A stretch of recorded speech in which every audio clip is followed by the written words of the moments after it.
Hey everyone, welcome!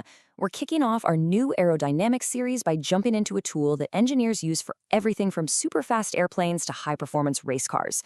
Today, we're talking about a classic, panel methods. It's a foundational idea in computational fluid dynamics that's, both super simple and incredibly powerful. All right, so here's how we're going to tackle this. First, we'll look at the big problem that panel methods were invented to solve. Then we'll get into the really elegant idea behind them. After that, we'll see how you actually build a virtual wing, what kinds of answers you get, and finally, why this is still such a critical engineering tool today. Right, so let's start with the fundamental challenge. Every single engineer who works with fluid, whether it's air over a wing or water around a ship, runs into this exact same problem. I mean, just look at this thing. This isn't just some simple, smooth curve. It's a modern, high-lift wing system, complete with flaps and slots. It's an incredibly complex shape. And the performance of the whole airplane really depends on understanding exactly how air is flowing over every single one of these surfaces. And that brings us to the million-dollar question, right? How do you figure out the forces, the lift and drag, on this thing? I mean, sure, you could build a model and stick it in a wind tunnel, or you could try to run a simulation of the entire flow field on a massive supercomputer. But what if you have like 50 different design ideas you want to test? You see, that's the dilemma. Both of those options, wind tunnels and supercomputers, are just incredibly time-consuming and super expensive. You just can't do that for every single little idea you have, especially not in the early design stages. You need something faster, something more efficient to get you reliable answers. And that exact challenge led to one of the most elegant and powerful ideas in computational aerodynamics.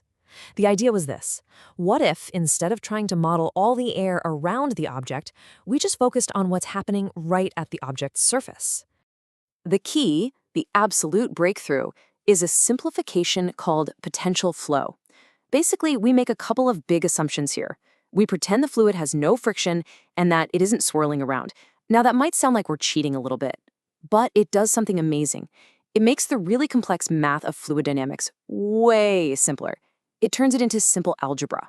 And with that simpler math, we can do some pretty incredible things. Now, because the math is simpler, we can use a principle called superposition. And this right here, this is the magic trick. It means we can build a really complex flow field just by adding together a bunch of really simple ones. This is the absolute aha moment for how panel methods work. For an engineer, this is a total game changer. It means you don't have to solve one massive, impossible problem. Instead, you solve hundreds of tiny, easy problems and just add up all the answers. It's an incredible shortcut. So what are these simple flows? Well, think of them like Lego bricks for fluid dynamics. We've got three basic types. There's a source, which is like a little point that pushes fluid out. There's a sink, which pulls fluid in. And then there's a vortex, which just swirls the fluid around in a little circle. It's pretty straightforward, right? A source and a sink are just polar opposites. One pushes flow out, the other pulls it in. And the really clever part is, by arranging these simple sources, sinks, and vortices on the surface of an object, we can create a combined flow that perfectly mimics the flow around any shape we can dream up. Okay, so we have our building blocks. But how do we actually apply them to a real object, like a wing? How do we get from that smooth, curved surface to something a computer can actually work with? The first step, and this is the big one, is we take the continuous surface of our object and we chop it up. We approximate it with a series of small, flat shapes. And we call these panels. So instead of a perfect curve, we now have a bunch of simple, straight lines or flat planes that a computer can easily understand and work with. And from there, the whole process follows this really logical set of steps. First, we break up the geometry into panels. Second, we stick one of our little building blocks on each of those panels. Third, we tell the computer a fundamental rule of physics. Air cannot flow through the solid surface of the wing. That's our boundary condition. Fourth, the computer solves to find the exact strength each little building block needs to have to make sure that rule is followed everywhere. And finally, using those strengths, we can calculate the pressure on each panel, add it all up, and boom, we get the total lift and drag. So what's the computer actually doing? Well, it's basically running through a loop, just like this flowchart shows. It calculates how each panel's little source or vortex affects every other single panel. This sets up a big matrix problem, but because the math is just simple algebra, a modern computer can solve it incredibly fast. It's really just the digital version of adding up all those Lego bricks. All right, so you run the code, the computer crunches the numbers, and then what? What's the payoff for all this setup? Well, this is where we get that incredibly useful engineering data we were looking for from the very beginning. For one thing, we can visualize what's happening right on the surface. This chart shows the calculated vorticity, which is really just a measure of how much the air is swirling locally along the airfoil. And that swirling motion, that is precisely what generates lift. So this tells an engineer exactly which parts of the wing are doing the most work. And this is where you really see the magic. This graph shows the pressure over the airfoil. That solid line, that's the exact perfect answer. The little circles are the prediction from a model with just 10 panels, and the triangles are from a 20-panel model. You can literally watch as we add more panels. Our approximation gets closer and closer and closer to reality.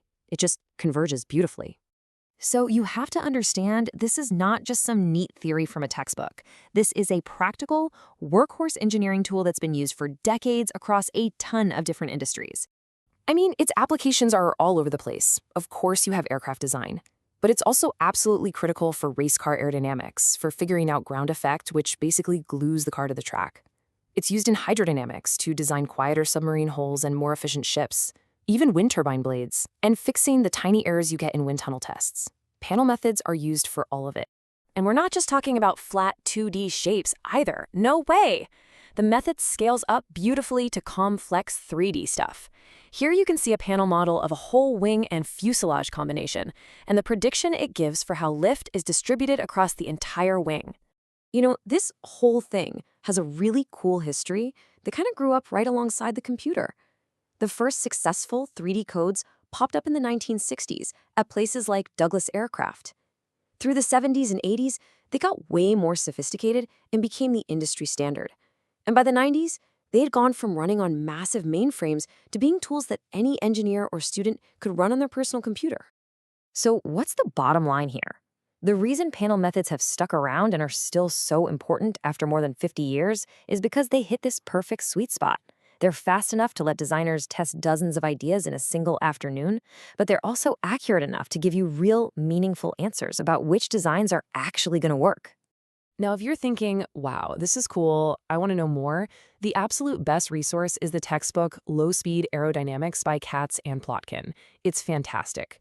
You can also find open source panel codes online and actually play around with them yourself, or you can look up the history of some of those classic industry codes, like Vsero or Panair. And we'll leave you with this final thought. We live in an age of almost unlimited computing power. We can simulate just about anything if we throw enough computers at it. So why is it that a clever, elegant simplification from the 1960s is still one of the most important tools in an aerodynamicist toolbox? What does that tell us about the nature of truly great engineering? Thanks for joining us.